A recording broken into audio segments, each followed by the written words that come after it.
ان اللہ و ملائکتہ یصلون علی النبی یا ایھا الذین آمنوا صلوا علیہ وسلموا تسلیما الصلاۃ والسلام علیک یا رسول اللہ وعلی آلک واصحابک یا حبیب اللہ الصلاۃ والسلام علیک یا رحمۃ للعالمین وعلی آلک واصحابک یا شفیع المذنبین۔ دلوں کے غم مٹاتا ہے محمد نام ایسا ہے، دلوں کے غم مٹاتا ہے محمد نام ایسا ہے، نگر اجڑے بساتا ہے محمد نام ایسا ہے، نگر اجڑے بساتا ہے محمد نام ایسا ہے، انہی کے نام سے پائی فقیروں نے شہنشاہی، خدا سے بھی ملاتا ہے محمد نام ایسا ہے، خدا سے بھی ملاتا ہے محمد نام ایسا ہے، محبت کے کنول کھلتے ہیں ان کو یاد کرنے سے، بڑی خوشبو ملاتا ہے محمد نام ایسا ہے، بڑی خوشبو ملاتا ہے محمد نام ایسا ہے۔ اللہ تعالیٰ کی حمد و ثنا اور امام الانبیاء حبیب کبریا شاہد ما طغی رازدار ما اوحی حضرت سیدنا محمد الرسول اللہ صلی اللہ علیہ وسلم کی بارگاہ اقدس کے اندر گلہائے عقیدت پیش کرنے کے بعد قرآن کریم والفرقان حمید کی جو آیہ مقدسہ تلاوت کی گئی ہے کے اندر اللہ تبارک و تعالیٰ نے ارشاد فرمایا، بے شک اللہ تعالیٰ اور اللہ تعالیٰ کے فرشتے نبی اکرم صلی اللہ علیہ وسلم کے اوپر درود و سلام بھیجتے ہیں۔ اے ایمان والوں، تم بھی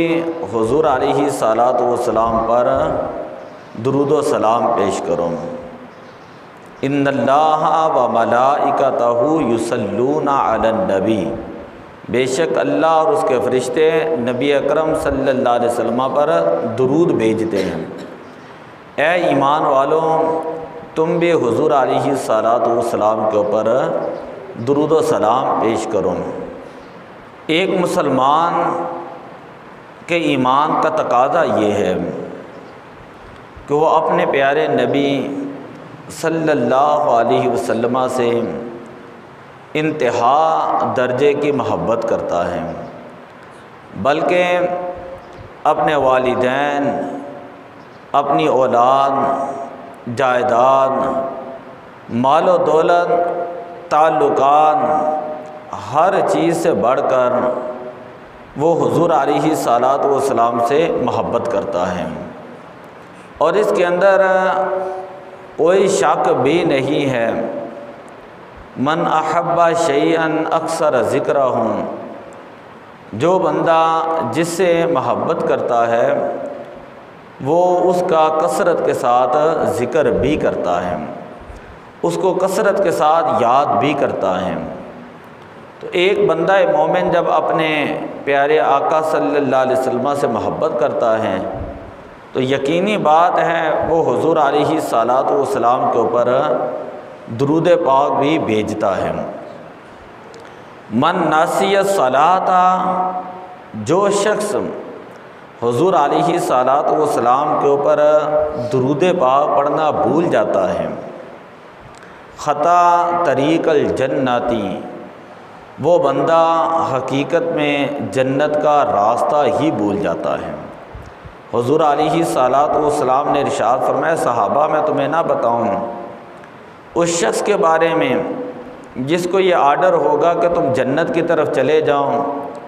لیکن وہ جنت کا راستہ بھول جائے گا۔ صحابہ کرام نے عرض کی، یا رسول اللہ کون ہوگا؟ فرمایا یہ وہ لوگ ہوں گے لما سامعوا ذکری، جس وقت وہ میرا ذکر سنیں گے، میرا نام سنیں گے، میرے اوپر درود پاک نہیں پڑھیں گے۔ جب وہ میرا نام پاک سن کر دنیا کے اندر درود پاک پڑھنا بھول جائیں گے،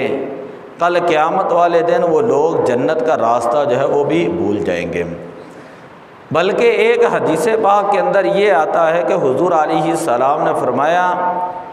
اے صحابہ تمہیں پتہ ہے کہ سب سے بڑا بخیل شخص کسے کہتے ہیں؟ سب سے بڑا بخیل اور کنجوس کسے کہا جاتا ہے؟ صحابہ کرام نے عرض کی، یا رسول اللہ آپ بیان فرمائیں۔ حضور علیہ الصلاۃ والسلام نے فرمایا، البخیل الذی من ذکرت علیہ، کہ سب سے بڑا بخیل شخص وہ ہوتا ہے کہ جس کے سامنے میرا ذکر کیا جائے، میرا نام لیا جائے، لیکن فلم یصلی علیہ، اور وہ میرے اوپر درود پاک نہ پڑھے۔ جس بندے کے سامنے حضور علیہ الصلاۃ والسلام کا نام پاک لیا جائے تو اس بندے کا حق یہ ہے کہ وہ اپنے پیارے آقا صلی اللہ علیہ وسلم کے اوپر ضرور جو ہے وہ درود پاک بھیجیں۔ ایک مرتبہ حضور علیہ الصلاۃ والسلام گھر میں تشریف لائے، سحری کا وقت تھا۔ حضرت ام عائشہ صدیقہ رضی اللہ تعالی عنہ آپ جو ہے وہ کوئی کپڑا سی رہی تھی۔ حضور علیہ الصلاۃ والسلام جب گھر میں تشریف لائے تو آپ صلی اللہ علیہ وسلم کے چہرے مبارک کی برکت ایسی ہوئی، ایسی روشنی ہوتی ہے کہ حضور علیہ الصلاۃ والسلام کے چہرہ انور کی نورانیت کی وجہ سے سارے گھر کے اندر جو ہے وہ نور پھیل گیا اور سارے گھر کے اندر روشنی ہو گئی، اس کمرے کے اندر بھی روشنی ہو گئی۔ حضرت عائشہ صدیقہ رضی اللہ تعالیٰ عنہ نے اسی روشنی کے اندر اپنی سوئی جو ہے وہ تلاش کر لی۔ پھر حضور علیہ الصلاۃ والسلام نے فرمایا کہ عائشہ تمہیں پتہ ہے کہ کل قیامت والے دن کچھ ایسے لوگ بھی ہوں گے جو میری قیامت والے دن زیارت نہیں کر سکیں گے، کہ وہ میری قیامت والے دن ان کو زیارت نصیب نہیں ہوگی۔ حضرت عائشہ صدیقہ رضی اللہ تعالیٰ عنہ عرض کرتی، یا رسول اللہ یہ کون لوگ ہوں گے کہ جن کو قیامت والے دن بھی آپ کی زیارت نصیب نہیں ہوگی؟ فرمایا کہ یہ وہ لوگ ہوں گے جو دنیا کے اندر میرے اوپر درود پاک نہیں پڑھتے ہوں گے۔ جو لوگ میرے اوپر کثرت کے ساتھ درود پاک پڑھیں گے وہ قیامت والے دن میرا اتنے ہی زیادہ قریب ہوں گے۔ جو جتنی زیادہ کثرت کے ساتھ درود پاک پڑھیں گے وہ اتنے ہی زیادہ میرے جو ہے قیامت والے دن قریب ہوں گے، اور جو درود پاک پڑھنا دنیا کے اندر چھوڑ دیں گے قیامت والے دن وہ میرے قریب نہیں ہوں گے، نہ ہی ان کو قیامت والے دن میری زیارت نصیب ہوگی۔ آج جمعے کا دن ہے کہ حدیث پاک کے اندر آتا ہے جو شخص جمعے والے دن 80 مرتبہ حضور علیہ صلوٰۃ و سلام کے اوپر درود پاک پڑھتا ہے، کل قیامت والے دن اللہ تعالیٰ اس بندے کے 80 سال کے گناہوں کو ختم فرما دے گا۔ جو بندہ جمعے والے دن حضور علیہ السلام کی ذات پاک کے اوپر 80 مرتبہ درود پاک بھیجتا ہے، اللہ تعالیٰ اس بندے کے 80 سال کے گناہوں کو ختم فرما دیتا ہے، اس بندے کے 80 سال کے گناہوں کو اللہ تعالیٰ معاف فرما دیتا ہے۔ ایک حدیث پاک کے اندر آتا ہے، حضور علیہ السلام نے فرمایا جو بندہ میرے اوپر ہر روز 1000 مرتبہ درود پاک پڑھتا ہے، لم یمن حتی یری مقعدہ فی الجنۃ، وہ بندہ اس وقت تک فوت نہیں ہوگا جب تک وہ جنت کے اندر اپنا ٹھکانہ نہیں دیکھ لے گا، جب تک وہ بندہ جنت کے اندر اپنا ٹھکانہ نہیں دیکھ لے گا۔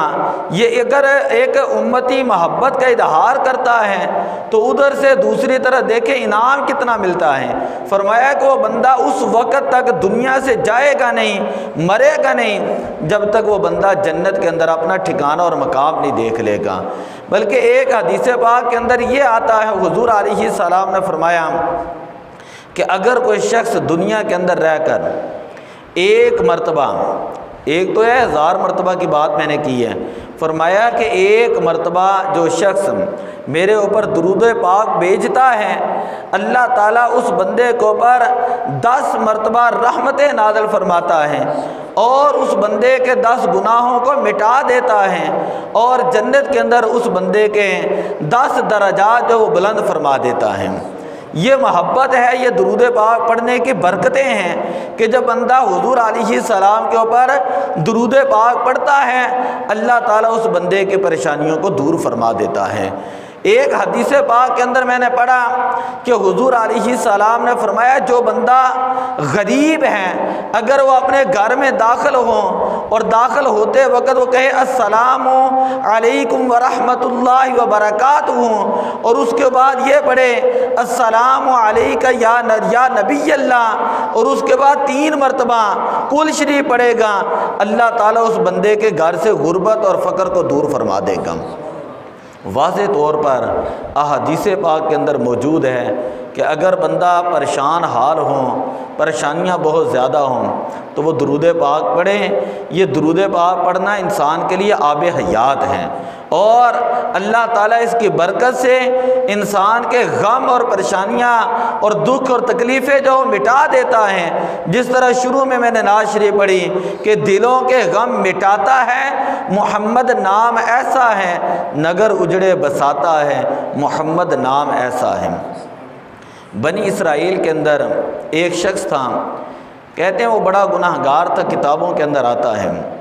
جب بھی وہ تورات کھولتا تو تورات کے اندر جہاں پر حضور علیہ السلام کا نامی اسم گرامی محمد یا احمد آتا تو وہ اس کو بڑی عقیدت کے ساتھ چوم کر آنکھوں کے ساتھ لگا لیتا تھا۔ جب اس کا وصال ہوا، اللہ تبارک و تعالیٰ نے حضرت موسیٰ علیہ السلام سے فرمایا کہ وہ فلاں جگہ کے اوپر گندگی کا ڈھیر ہے، وہاں پر میرا ایک نیک بندہ ہے، اس کی لاش پڑی ہوئی ہے، اس کو اٹھا کر لائیں، اس کو غسل دیں اور اس کا جنازہ پڑھیں۔ حضرت موسیٰ علیہ السلام تشریف لے گئے،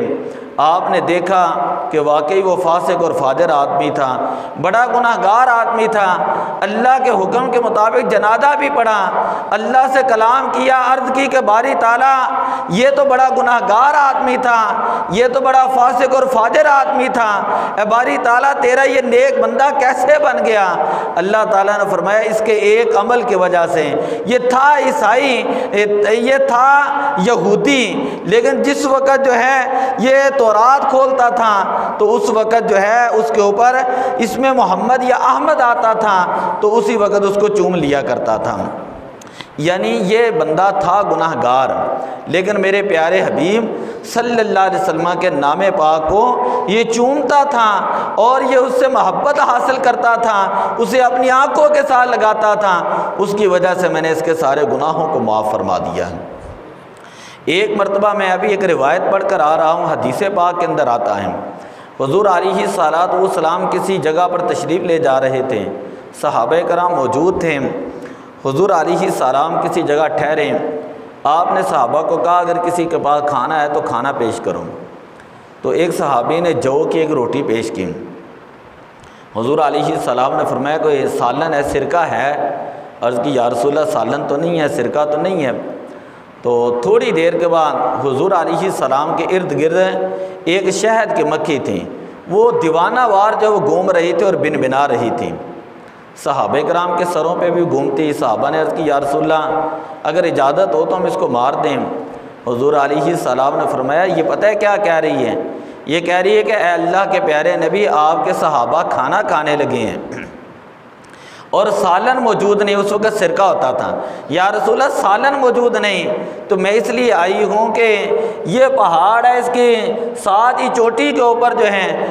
ہم ساری شہد کی مکھیوں نے شہد کا جتھا بنایا ہوا ہے، آپ کسی صحابی کو کہیں کہ وہاں پر جا کر شہد لے لیں۔ صاف اور شفاف اور میٹھا شہد موجود ہے۔ حضرت علی المرتضیٰ رضی اللہ تعالیٰ نے جاتے ہیں، شہد لے کر آتے ہیں، پھر اس کے بعد کھانا کھانے لگے۔ وہ کھانا کھانے کے بعد وہ مکھی وہاں پر ہی سرکار دو عالم صلی اللہ علیہ وسلم کے سر مبارک کے اوپر اسی طرح دیوانہ وار جو ہے وہ چل رہی تھیں اور گھوم رہی تھیں اور زور زور سے بنا رہی تھیں۔ صحابہ نے عرض کی یا رسول اللہ اب یہ شہد کی مکھی کیا کہتی ہے؟ حضور علیہ السلام نے فرمایا یہ میرے ساتھ باتیں کر رہی ہے، میں اس سے یہ پوچھ رہا ہوں کہ بتا تو صحیح تو شہد کیسے بناتی ہے؟ تو یہ کہتی ہے اس پہاڑ کے ارد گرد جہاں پر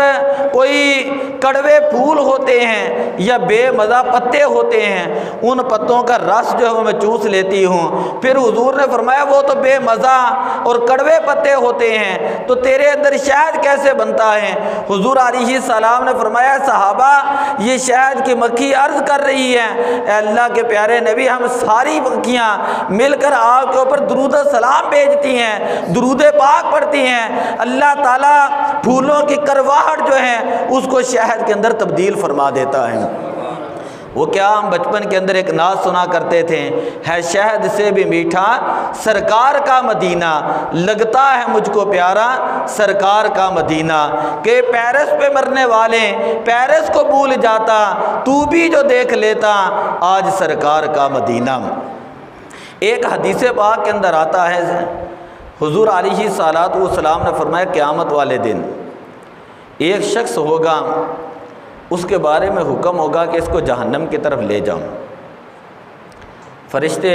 اس کو جہنم کی طرف لے جا رہے ہوں گے۔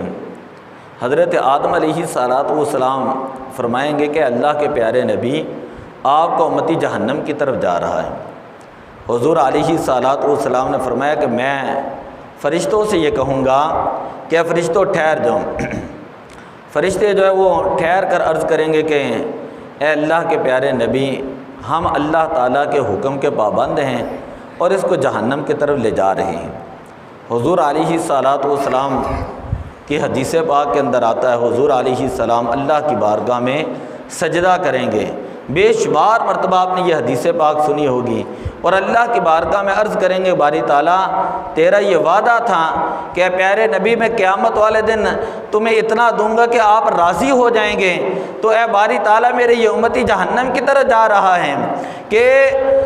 حضور علیہ السلام کی حدیث پاک کے اندر آتا ہے حضور علیہ السلام جب اللہ کی بارگاہ میں سجدہ کریں گے تو اسی وقت ملائکہ کو حکم ہوگا فرشتوں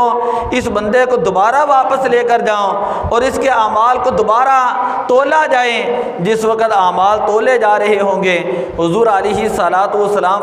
فرماتے ہیں کہ میں قیامت والے دن میزان کے اوپر کھڑا ہو کر اس شخص کے پلڑے کے جو نیکیوں کا پلڑا ہے اس کے اندر کاغذ کا ایک چھوٹا سا ٹکڑا رکھ دوں گا جس سے نیکیوں کا پلڑا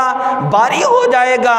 اور حکم ہوگا اس بندے کو جو جنت کی طرف لے جاؤں۔ وہ بندہ وہ میرا امتی جب جنت کی طرف جا رہا ہوگا عرض کرے گا کہ ٹھہر جاؤ میں دیکھنا چاہتا ہوں کہ جنہوں نے میرے ساتھ نیکی کی ہے وہ کون ہے؟ تو وہ پوچھے گا کہ من انتا، آپ کون ہیں؟ نبی اکرم صلی اللہ علیہ وسلم فرماتے ہیں کہ میں اسے کہوں گا فیقول انا نبیک محمد، میں تیرا نبی محمد صلی اللہ علیہ وسلم ہوں، اور یہ کاغذ کے ٹکڑے کے اوپر تیرا وہ درود پاک ہے جو تو نے ایک مرتبہ دنیا کے اندر میرے اوپر پڑھا تھا۔ یہ کوئی ادھر ادھر کی بات نہیں، یہ حدیث پاک کی بات ہے کہ حضور علیہ صلوات و سلام درود پاک جو ہیں وہ وہاں پلڑے کے اندر رکھیں گے، جس سے نامہ اعمال نیکیوں کا پلڑا جو ہے وہ بھاری ہو جائے گا۔ بات صرف ہوتی ہے محبت کی، بات ہوتی ہے عقیدت کی۔ اگر محبت آ جائے تو جس طرح میں نے کہا من احب شیئا اکثر ذکرہ، جو بندہ کسی سے محبت کرتا ہے نا اس کا کثرت کے ساتھ ذکر کرتا ہے۔ اگر امتی اپنے نبی سے محبت کرتا ہے تو یہ حدیث پاک یا اس طرح کے جتنے بھی احادیث آتی ہیں ان کے اندر یہی ابھارا گیا ہے کہ امتی اپنی محبت کا ثبوت دیتے ہوئے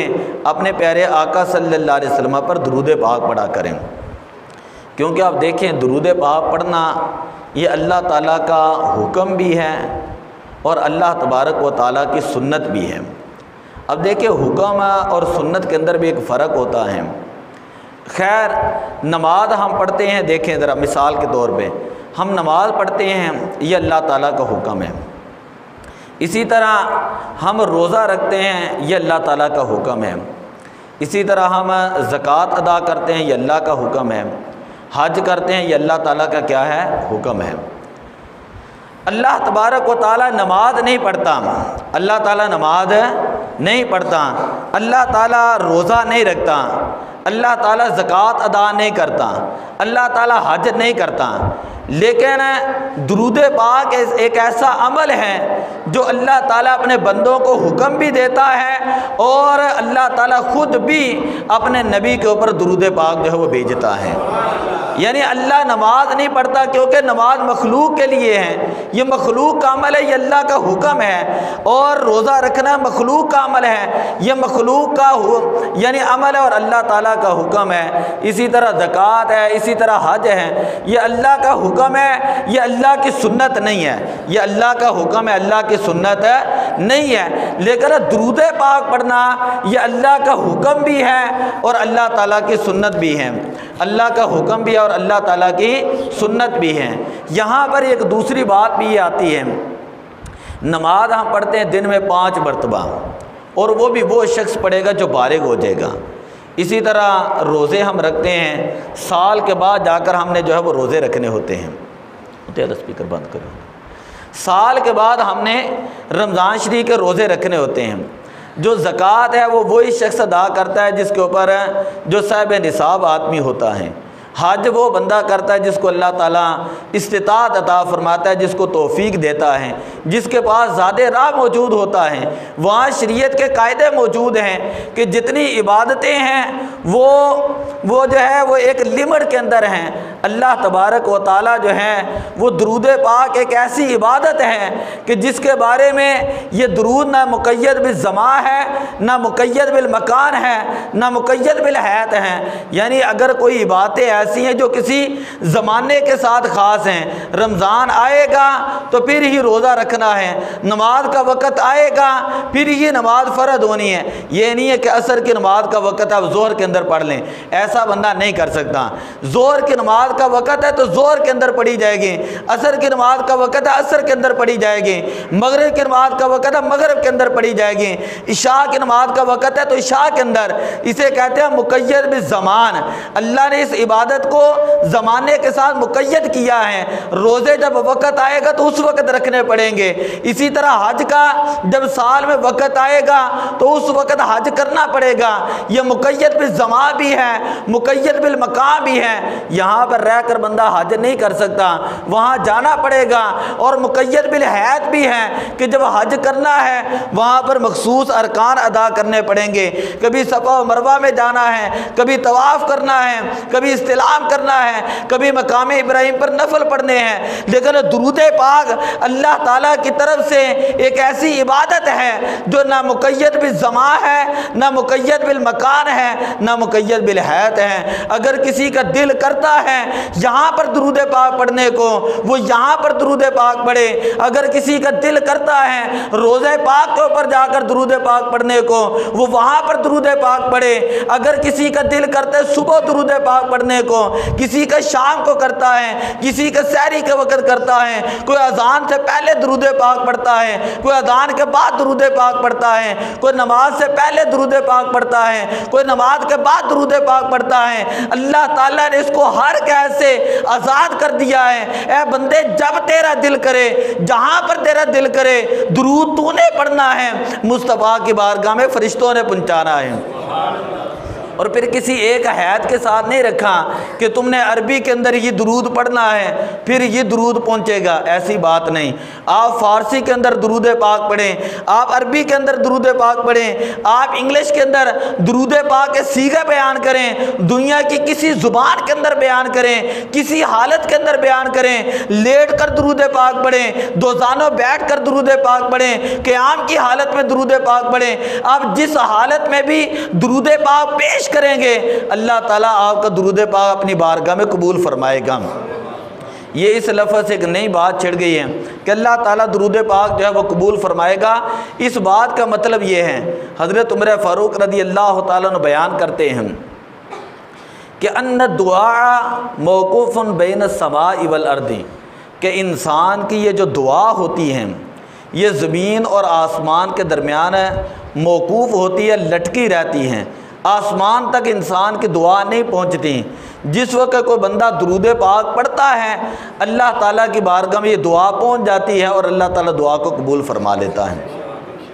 آپ جتنی باتیں میں بار بار آپ کو گنا رہا ہوں، یہ نماز ہے، روزہ ہے، حج ہے، زکوٰۃ ہے، یہ جتنی باتیں ہم کرتے ہیں یہ ساری عبادات ظنی القبول ہیں، یعنی ان کا نماز پڑھنے کے بعد پتہ نہیں ہے قبول ہے کہ نہیں، یعنی اللہ کی بارگاہ ہے، چاہے تو جیسی مرضی دعا جو ہے نماز قبول کر لیں، چاہے تو بڑی مکفہ مسجہ کے ساتھ پڑھی گئی جو ہے نماز جو اس کو اللہ تعالیٰ رد فرما دیں۔ روزہ رکھتے ہیں تو پتہ نہیں روزہ قبول ہے کہ نہیں، زکوٰۃ ادا کرتے ہیں پتہ نہیں قبول ہے کہ نہیں، حج کرتے ہیں پتہ نہیں قبول ہوتا ہے یا نہیں، یعنی جتنی باتیں ہیں یہ ساری کی ساری ظنی القبول ہیں۔ ظنی القبول کا مطلب یہ ہوتا ہے کہ ان کے اندر شک ہوتا ہے، پتہ نہیں اللہ کی بارگاہ میں قبول ہے یا نہیں ہے۔ لیکن درود پاک ایک ایسی عبادت ہے جو قطعی القبول عبادت ہے، جو ہر صورت میں اللہ کی بارگاہ میں قبول ہوتی ہے۔ تو اس لیے علماء نے یہ کہا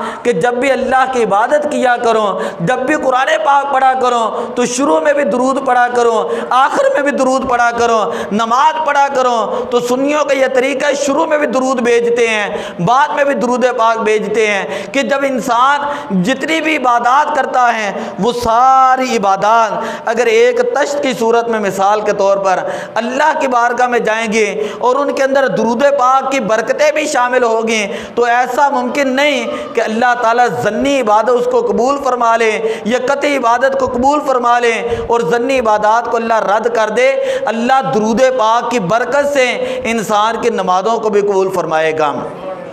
اللہ درود کی برکت سے انسان کی نماز کو بھی قبول فرما لیتا ہے، تلاوت کو بھی قبول فرما لیتا ہے، حج اور زکوٰۃ کو بھی قبول فرما لیتا ہے۔ کہ انسان اگر عقیدت اور محبت کے ساتھ اپنے نبی پاک صلی اللہ علیہ وسلم کی محبت دل میں رکھتے ہوئے حج کے لیے جاتا ہے، یہ بات صحیح ہے کہ خانہ کعبہ کا طواف بہت بڑی عبادت ہے اور سعی کرنا بہت بڑی عبادت ہے، وہاں پر زیارتیں کرنا بڑی عبادت ہے، لیکن اعلیٰ حضرت رحمۃ اللہ تعالیٰ فرماتے ہیں حاجیوں آؤ شہنشاہ کا روزہ دیکھو، کعبہ تو دیکھ چکے اب کعبے کا کعبہ دیکھو، کہ خانہ کعبہ کی زیارت تو کر لی ہے، آج جو ہے آؤ ذرا نبی پاک کے روزے کے اوپر درود و سلام بھی پیش کرو۔ حضور علیہ السلام نے فرمایا من حج فلم یزرنی فقط جفانی، جس بندے نے حج کیا لیکن میری زیارت کے لیے نہ آیا اس بندے نے میرے ساتھ دشمنی رکھی ہے۔ فرمایا من دار قبری بعد وفاتی کانما زارنی فی الحیاتی، جس نے میرے مزار کی میرے وصال کے بعد زیارت کی وہ ایسے ہی ہے جس طرح اس نے زندگی کے اندر اللہ کے نبی کی زیارت فرمائی ہے۔ اور ایک حدیث پاک کے اندر آتا ہے مندار قبری واجبت لہ شفاعتی، وہاں پر سونے کے حروف کے ساتھ لکھا ہوا ہے، سونے کے ساتھ یہ حدیث پاک لکھی ہوئی ہے مندار قبری واجبت لہ شفاعتی، جس نے میری قبر کی زیارت کی قیامت والے دن اس کے لیے میری شفاعت جو واجب ہو چکی ہے۔ یہ تو حضور علیہ السلام کا کرم ہے کہ حضور علیہ السلام اپنے امتی کو بار بار اپنے دربار کے اندر بلاتے ہیں، بار بار اپنی بارگاہ میں بلاتے ہیں۔ حدیث پاک آپ نے کئی مرتبہ سنی ہوگی کہ حضور علیہ السلام کے روضہ پاک کے اوپر اللہ کی بارگاہ سے کچھ ایسے فرشتے ہیں جو صبح کے وقت آتے ہیں اور شام تک وہاں پر درود پاک پڑھتے رہتے ہیں۔ جب وہ چلے جاتے ہیں تو شام کو فرشتے آتے ہیں، پھر صبح تک درود پاک بھیجتے رہتے ہیں۔ اور حدیث پاک کے اندر آتے جو فرشتہ ایک مرتبہ، علماء بیان کرتے ہیں فرشتہ ایک مرتبہ درود پاک پڑھ کے چلا جاتا ہے، قیامت تک اس کو دوبارہ موقع نہیں ملتا۔ اتنے فرشتوں کی تعداد ہے۔ میرے آقا صلی اللہ علیہ وسلم نے فرمایا میرا جو امتی میرے اوپر درود پاک پڑھتا ہے اللہ تعالیٰ اس بندے کے لیے 70,000 فرشتے مقرر کر دیتا ہے۔ وہ 70,000 فرشتے میرے اس امتی کے بخشش کے لیے دعا کرنا شروع کر دیتے ہیں۔ فرشتہ ایک مرتبہ آئیں تو دوبارہ آنے کا موقع نہیں ملتا۔ یہ حضور کا کرم، بالا کرم ہے کہ بار بار غلام حضور کی بارگاہ میں جاتا ہے۔ بلکہ یہاں مجھے شعر یاد آ جاتے ہیں فارسی کے، مولانا عبد الرحمن جامی رحمۃ اللہ تعالی علیہ، آپ نے کلام لکھا ہے، بڑا خوبصورت کلام ہے، نسیمہ جانب بتہا گزر کن ز احوالم محمد را خبر کن، کہ اے ہوا جب تیرا وہاں سے گزر ہو تو حضور کی بارگاہ میں میرا سلام پیش کرنا، ز احوالم محمد را خبر کن ببر ای جان مشتاقم دراجا، کہ اے ہوا میری جان کو وہاں پر لے جا، فدائے روضہ خیر البشر کن، اور جا کر حضور کے روضے کے اوپر میری جان کو قربان کر دے۔ یہ مولانا عبد الرحمن جامی رحمۃ اللہ تعالی علیہ، یہ سارا کلام لکھنے کے بعد بہت لمبا کلام ہے، آخر میں شعر بیان کرتے ہیں، فرماتے ہیں کہ یا رسول اللہ مشرف گرچہ شد جامی دے لطفش، اگرچہ تو نے جامی کو یہ مقام عطا کیا ہے کہ آپ کی بارگاہ میں حاضر ہو کر درود و سلام پیش کر رہا ہے، مشرف گرچہ شد جامی زے لطف خدایا ای کرم بارے دیگر کن، کہ یا رسول اللہ دوبارہ یہ کرم فرمائیں، یہ غلام دوبارہ آپ کی بارگاہ میں حاضر ہو جائیں، دوبارہ آ کر سلام پیش کرے۔ شیخ سعدی رحمۃ اللہ تعالی علیہ کتنا مشہور کلام جب لکھتے ہیں، بالا غلولا بے کمالی کاشفت جا بے جمالی حسنت جمیع خصالی، آگے آپ جو ہے وہ کوئی مصرع نہیں لکھ رہے تھے، آگے آپ نے مصرع نہیں لکھا، یہاں تک آپ نے مصرے لکھے ہیں 3، پھر اس کے بعد خاموشی کے ساتھ سوچتے رہے، دن رات کئی دن گزر چکے تھے، آخر کار حضور علیہ الصلوۃ والسلام عالم بیداری کے اندر زیارت فرماتے ہیں، اور حضور علیہ السلام فرماتے ہیں کہ اے میرے امتی، اے سعدی آگے لکھو نا، آگے کیوں نہیں لکھتے؟ عرض کی یا رسول ہمت نہیں پڑتے، تو حضور نے فرمایا آگے درود لکھو نا، کہ صلو علیہ وآلہ، آج پوری دنیا کے اندر بالغ العلا بے کمالہ کاشفت دجا بے جمالہ حسنت جمیع خصالہ، صلو علیہ وآلہ، یہ درود پاک آپ کی بارگاہ میں بھیجا جاتا ہے۔ کتنا مشہور کلام ہے، نمی دانم چ مندل بون شب جائے کے من بودم بہر سو رقص بسم البون، شب جائے کے من بودم خدا خود میر مجلس بون۔ امام خسرو کہ جو ہندوستان کے اندر بہت بڑے شاعر ہوئے ہیں، وہ یہ کلام لکھتے ہیں کہ نمی دانم چ مندل بون، فرماتے ہیں بڑے بڑے میں نے کلام لکھے، بڑے آخری بات کر رہا ہوں، بڑے بڑے کلام لکھے، بڑے بڑے قصیدے لکھے، بڑی بڑی بادشاہوں کی تعریفیں کی ہیں، لیکن مجھے کچھ فائدہ نہ ہوا۔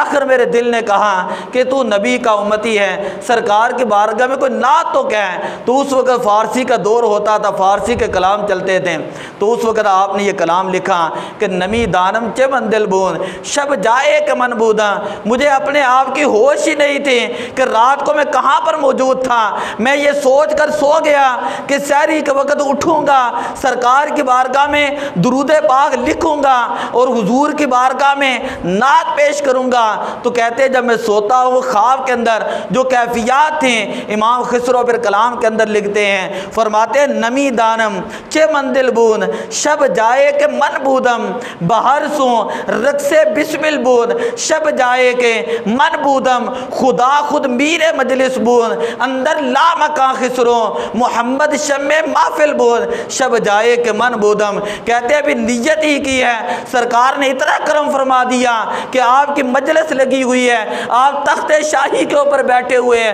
صحابہ سامنے گردنیں جھکائے ہوئے بیٹھے ہوئے ہیں، ہیں اور وہاں پہ کیفیت یہ ہے کہ خدا خود میر مجلس بود، ایسے لگتا ہے کہ جیسے اللہ اس مجلس کے اندر بیٹھا ہوا ہے، خدا خود میر مجلس بود، اندر لا مکان خسرو۔ امام خسرو فرماتے ہیں مجھے نہیں پتا وہ مقام کیا تھا، پتہ نہیں وہ روضہ پاک تھا یا مقام کیا تھا، خدا خود میر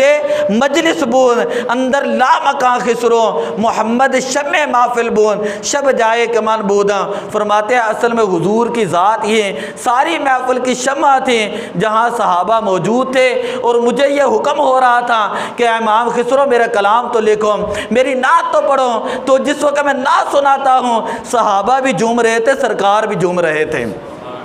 حضرت حسان بن ثابت نے عربی کا ذوق بن گیا ہے، تو آخری جملہ کہ آپ نے حضور نے ان کو بلایا،